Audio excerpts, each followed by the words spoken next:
بسم الله الرحمن الرحيم. الحمد لله الملك العلام خالق العقول والأفهام. أحكم الكون بإتقان وإحكام، وجعل لكل شيء نظام. وأشهد أن لا إله إلا الله وحده لا شريك له، شهادة تنقذ من الظلام. وأشهد أن سيدنا محمدا عبده ورسوله، خير من بلغ الرسالة وأوضح الأحكام، صلی اللہ علیہ وعلی آلہ وصحبہ الکرام۔ آج ہمارا 12واں سبق ہے۔ ہمارا آج کا موضوع ہے کہ عقل کیا چیز ہے، عقل کی حقیقت کیا ہے، عقل کی سرگرمی اور عقل کا دائرہ کار کیا ہے۔ تو بھائی، عقل جو ہے یہ اللہ تعالیٰ کا وہ عظیم عطیہ ہے جو انسان کو حیوانات سے ممتاز کرتی ہے۔ علم الکلام میں عقل محض ایک سوچنے والی قوت نہیں ہے، یعنی عقل صرف سوچنے والی قوت نہیں بلکہ معرفت الہی کا ایک ذریعہ ہے۔ اب آئمہ متکلمین جو ہے وہ عقل کو کس نظر سے دیکھتے ہیں اور عقل کی ماہیت کیا ہے، حقیقت کیا ہے؟ اشاعرہ کے نزدیک عقل ان ضروری علوم کا نام ہے جن کے ذریعے انسان عام حقائق کو جانتا ہے۔ مثلا یہ جاننا کہ ایک دو کا آدھا ہے، تو یہ عقل ہی کا فائدہ ہے، عقل ہی کا فیصلہ ہے۔ امام جوینی رحمہ اللہ اسے علوم کا مجموعہ کہتے ہیں، یعنی المجموعۃ من العلوم، اور امام غزالی رحمہ اللہ اسے ایک فطری قوت عریضۃ قرار دیتے ہیں جو انسان کو علم حاصل کرنے کے لیے تیار کرتی ہے۔ ماتریدیہ کے نزدیک عقل ادراک کا آلہ ہے، یعنی آلۃ الادراک یہ عقل کہلاتی ہے۔ یہ وہ روحانی قوت ہے جو اللہ تعالیٰ نے ہر انسان میں رکھی ہے تاکہ وہ حقائق کے درمیان تمیز کر سکے۔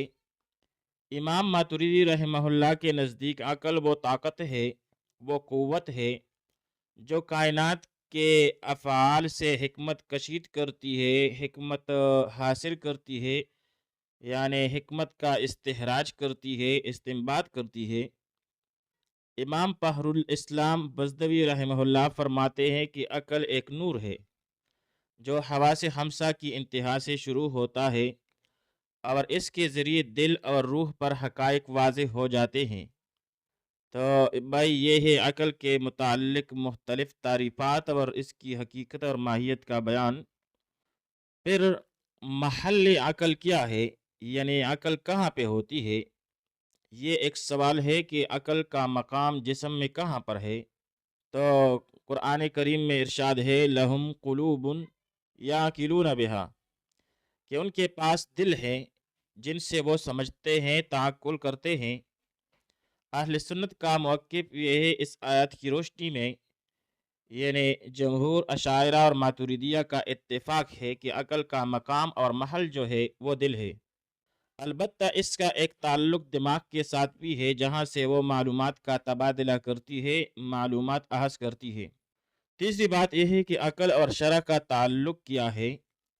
منہج استدلال یعنی میتھڈ آف آرگومنٹیشن، یہ بہت اہم چیز ہے کہ عقل اور شریعت کا آپس میں کیا تعلق اور کیا رشتہ ہے۔ تو دونوں مکاتب فکر جو ہیں وہ بالاتفاق نبوت اور معجزے کی سچائی کو عقل سے ثابت مانتے ہیں کہ عقل اس کو ثابت کر سکتی ہے، یعنی عقل ہی یہ بتاتی ہے کہ یہ سچا نبی ہے، اور پھر جب نبی ثابت ہو جائے تو عقل شریعت کے تابع ہو جاتی ہے۔ پھر یہ بات کہ حسن اور قبح جو ہے یہ بالعقل ہے یا بالشرع، تو اشاعرہ کے نزدیک عقل بذات خود کسی چیز کو اچھا یا برا، واجب یا حرام قرار نہیں دے سکتی، بلکہ حاکم جو ہے وہ تو اللہ ہے، اور اچھا اور برا وہی ہے جو شریعت کا ہے۔ یعنی حسن اور قبح اشاعرہ کے نزدیک یہ بالعقل نہیں ہے بلکہ بالشرع ہے۔ ماتریدیہ کہتے ہیں کہ عقل میں اتنی صلاحیت ہے کہ وہ بعض چیزوں کے اچھا یا برا ہونے کو پہچان سکے۔ مثلا ظلم کی برائی کہ ظلم برا ہے، اور سچ کی سچائی کہ سچ بولنا یہ اچھا ہے، تو یہ عقل کر سکتا ہے۔ البتہ ثواب اور عذاب کا فیصلہ جو ہے یہ شریعت پر موقوف ہے۔ پھر جب عقل اور نقل میں تعارض ہو جائے تو اس کا حل کیا ہوگا؟ اگر بظاہر عقل اور قرآن و حدیث کی نصوص میں کسی بات پر جو ہے تعارض نظر آئے تو پھر کیا ہوگا؟ تو اس کے لیے امام راضی رحمہ اللہ نے ایک قانونی کلی بیان فرمایا ہے، جسے ماتریدیہ نے بھی تسلیم کیا ہے، کہ اگر عقل کی دلیل جو ہے وہ قطعی ہو، قطعی یعنی ناقابل تردید ہو، اور نص یعنی دلیل جو ہے وہ ظنی ہو، تو عقل کو مقدم رکھا جائے گا اور نص کی ایسی تعویل کی جائے گی جو عقل کے خلاف نہ ہو، یعنی تطبیق کی جائے گی۔ اس کی وجہ یہ ہے کہ عقل ہی وہ بنیاد ہے جس سے ہم نے شریعت کو سچا ثابت کیا۔ اگر ہم عقل کو ہی جٹلا دیں گے تو وہ بنیاد ہی گر جائے گی جس پر شریعت کی عمارت کھڑی تھی۔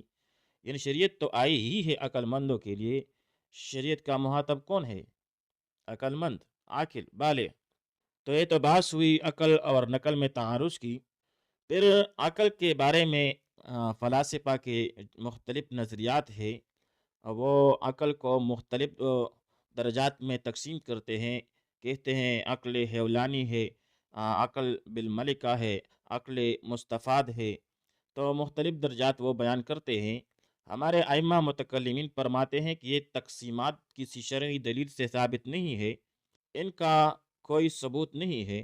درست نظریہ یہ ہے کہ انسان میں شروع ہی میں عقل کی ایک استعداد اور ایک قابلیت ہوتی ہے جسے عقل عریضی کہتے ہیں۔ جیسے کہ امام غزالی رحمہ اللہ نے فرمایا قوت غریزۃ، تو انسان کے اندر ایک عقل کی استعداد اور قابلیت ہوتی ہے جس کو ہم عقل عریضی کا نام دیتے ہیں۔ پھر جیسے جیسے انسان تجربات کرتا ہے اور پھر اس کے بعد اللہ تعالیٰ کا اس پر فضل ہوتا ہے تو اس کی عقل کامل ہو جاتی ہے، اور پھر اس کو عقل مستفاد کہا جاتا ہے۔ عقل مستفاد بالتجربہ و بفضل اللہ۔ تو یہ تطبیق ہو گئی، گویا کہ جو ائمہ نے مختلف تعریفات کی ہیں ہم اس طرح تطبیق دے سکتے ہیں۔ بہرحال عقل ایک ایسا آئینہ ہے جس میں شریعت کا نور جھلکتا ہے۔ شریعت اور عقل کوئی الگ چیز نہیں ہے، بلکہ شریعت جو ہے وہ نور ہے اور عقل اس کے لیے آئینہ ہے۔ اس آئینہ میں شریعت کا نور جھلکتا ہے۔ یہ شریعت کی مخالف نہیں بلکہ اس کی خادم ہے اور اس تک پہنچانے کا راستہ ہے۔ تو ہم عقل کو بالکل معطل نہیں کر سکتے، لیکن اسے وحی کے تابع رکھنا بھی اصل کمال ہے، کہ وحی کے بغیر عقل یوں سمجھے کہ آپ کے پاس آنکھیں تو ہیں لیکن اگر سامنے اندھیرا ہو تو کچھ نظر نہیں آئے گا۔ وصلی اللہ تعالی علی خیر خلقہ محمد و آلہ و اصحابہ اجمعین۔